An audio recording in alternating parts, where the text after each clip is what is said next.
변호사님, 오늘 외부 일정이 되게 많으셨던 것 같아요. 오전에는 제가 경찰 조사 한 건 하고요. 그리고 오후에는 지금 의뢰인 미팅 외부에서 한번 하고 사무실에 상담이 있어서 이제 서둘러 가야 됩니다. 상담이 진짜 많으시던데 하루에 몇 건까지 해보셨어요? 요새는 하루에 7건 넘는 날도 있습니다. 근데 그걸 다 맡으시면 너무 바쁘시겠는데요?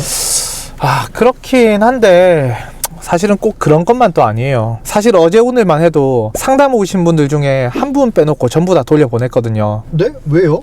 상담 단계에서 해결되는 경우도 꽤 있거든요. 이야기 들어보면 어떤 분은 애초에 사건화될 일이 아닌 거예요. 이게 고소하시려는 분이 있는데 구속 요건 자체가 안 맞는 경우가 있거든요. 이런 분들한테는 애초에 선임을 권하는 게 저는 좀 아닌 것 같더라고요. 어떤 분은 단순 참고인 조사인데 이 피의자로 자기가 조사받는 줄 알고 선임하겠다라는 분도 있으시고요. 이런 경우도 있어요. 이분이 고소를 하고 싶으신 거예요. 근데 고소를 했을 때 상대방이 감옥에 갈 줄 아는데 사실은 제가 봤을 때는 벌금 한 100만 원 정도 나오는 사안이에요. 근데 고소 비용이 500만 원이 든다. 그러면 내가 고소하는 비용이 이 사람이 받는 벌금보다 더 많이 나오잖아요. 그러니까 이런 분들은 사실대로 얘기를 하죠. 그래서 내가 실익이 없다라고 하면 선임을 안 하시는 경우도 있고 그렇습니다. 어떤 분은 제가 이렇게 말씀드리면은 표정이 좀 이상하세요. 아니, 변호사가 왜 일을 마다하냐는 거죠.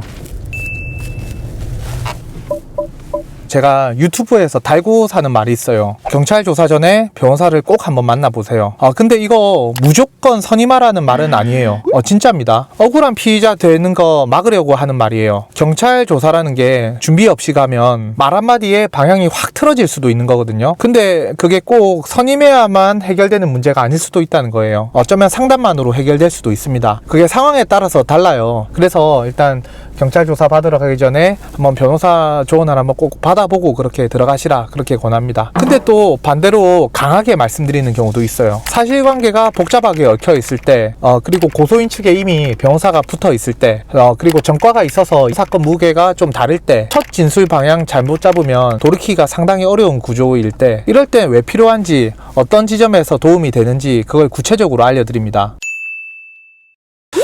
솔직하게 말씀드리면요, 이렇게 하는 게 제 사업에도 좋은 겁니다.